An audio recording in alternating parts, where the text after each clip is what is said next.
Donc, bonsoir à toutes et à tous. Donc, je m'appelle David Labroche, je suis médecin en santé publique. Je préside une association qui s'appelle Mentaltech, qui regroupe une grosse vingtaine d'entreprises dans la santé mentale, dont les plus connues ou les plus grosses, si je puis dire, comme Care, Petit Bambou, Quit, etc.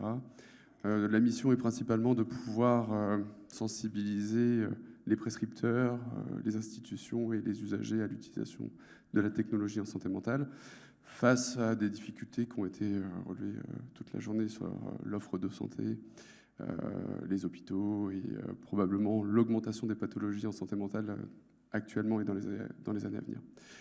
J'interviens plus sur le titre de l'entreprise que je dirige, que j'ai fondée à la suite de ma thèse de médecine, sur la gamification santé.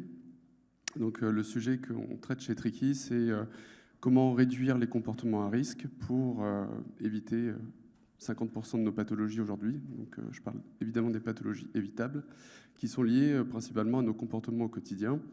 La façon dont on fait ça, je dirais que c'est en générant, de la prise de conscience et deux, en engageant sur des comportements, puisque le fait de savoir n'est pas une prédisposition à agir. Évidemment, ça va aider, mais vous avez plein de médecins qui connaissent tout sur le trouble dépressif et pourtant qui pourraient passer à l'acte ou qui passent à l'acte malheureusement.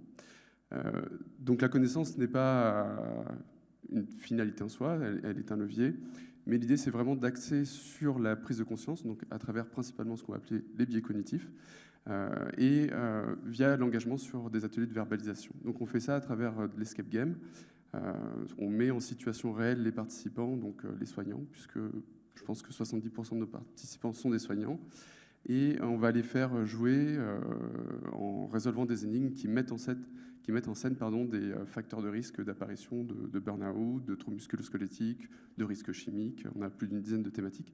Et tout est coproduit, soit avec des CARSAT, soit des services de santé au travail, soit des universités ou des grands groupes.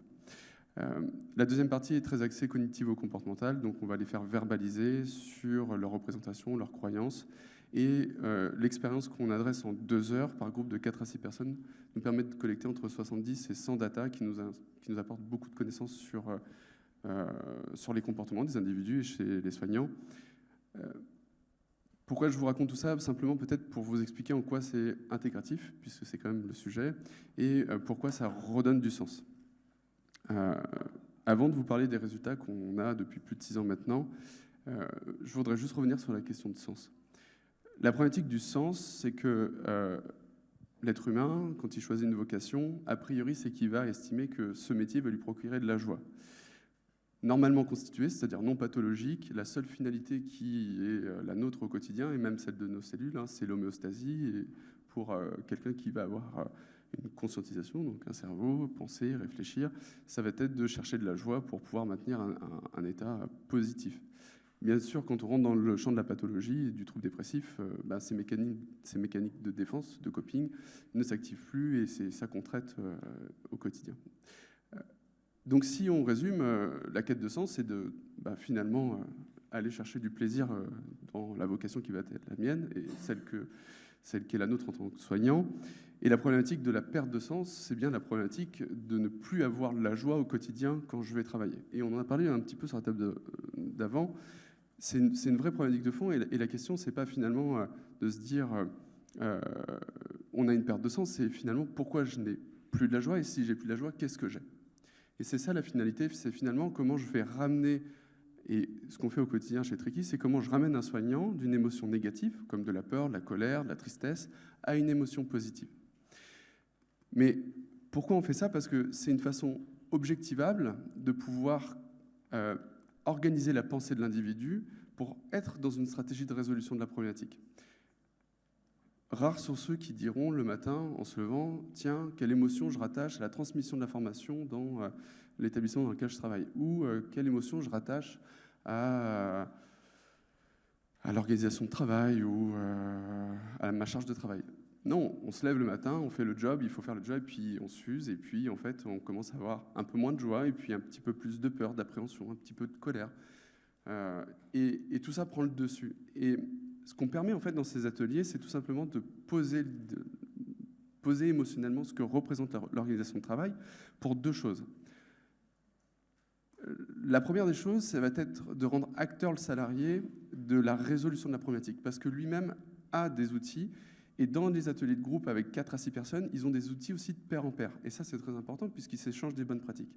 Aujourd'hui, chez moi, ce qui génère de la peur n'est pas la même chose que chez vous. Peut-être que pour moi, la charge de travail est une super chose, ça augmente mon chiffre d'affaires. Peut-être que pour un soignant, c'est comment je vais faire pour gérer bien les patients qui débordent de partout et j'ai plus les bras et les moyens pour pouvoir les prendre en charge. Et donc la problématique, c'est bien de faire comprendre qu'on est tous différents face à une situation de travail et que ce qui résonne en moi comme un levier de passage d'une émotion négative à une émotion positive n'est pas le même chez les autres. Le problème, c'est que ça, c'est vrai pour le collaborateur. Mais ce n'est pas vrai pour l'organisation de travail, les décideurs et les managers. Et si les salariés ont des biais cognitifs, les décideurs en ont également. Le problème, c'est que la prise de décision dans le plan d'action qui va être adressé dans l'entreprise relève aussi de ces biais cognitifs-là. J'ai entendu gueuler à la machine à café. J'ai entendu mon CSE, j'ai entendu la délégation syndicale, j'ai entendu celui-là qui est depuis 40 ans dans l'établissement, etc. Il n'y a pas une approche statistique, méthodologique qui permette de récupérer de la donnée qui corresponde réellement aux attentes des collaborateurs. Et donc, nous, on crée le parfait moment en 2 heures pour pouvoir collecter une donnée qui, forme les participants, ils partent plus compétents et on l'évalue avec des échelles avant et après exposition. On permet d'avoir un baromètre de l'entreprise émotionnel sur les questions de santé au travail, que ce soit les TMS, comme j'expliquais, les risques chimiques ou autres, ou les RPS, bien sûr. Et on va avoir, dans le même temps, la capacité à auditer les facteurs de risque qui expliquent pourquoi j'ai peur. Et donc, c'est bien évidemment en lien avec le DURP, qui permet d'identifier le facteur de risque dans l'entreprise, sur l'autonomie, la sécurité dans l'emploi, peu importe. Et qu'est-ce qu'il me faudrait, au fond de moi, pour passer de la peur à de la joie? Et ça, c'est important. Pourquoi? Parce que finalement, quand je vous pose la question « ça va », et ça ne vient pas de moi, ça vient d'Antonio Damasio, qui est probablement le père de la neuroscience actuelle. Quand je vous pose la question « ça va », vous avez une capacité à scanner votre esprit et votre corps en un coup et me dire bah, « ça va » ou « ça ne va pas ». Et si ça ne va pas, vous pouvez très bien ne pas aller parce que vous avez mal à la tête ou parce que vous avez des problèmes d'humeur triste qui vous amènent à ne pas bien aller. Et le problème, c'est que dans notre monde actuel, on est très axé curatif. Et donc, et même en tant que médecin, on n'apprend que ça, et puis on veut faire de la cardiologie, personne ne fait de la santé au travail, personne ne fait de la santé publique.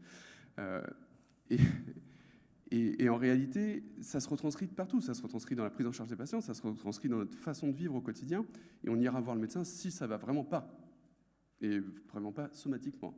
Psychologiquement, c'est encore un autre sujet. Quand on prend le temps de se poser et de pouvoir verbaliser qu'est-ce que sont les émotions dans le travail, c'est fondamental. Quand on regarde chez les soignants, vous en avez quasiment la moitié qui disent que les émotions n'ont pas leur place au travail.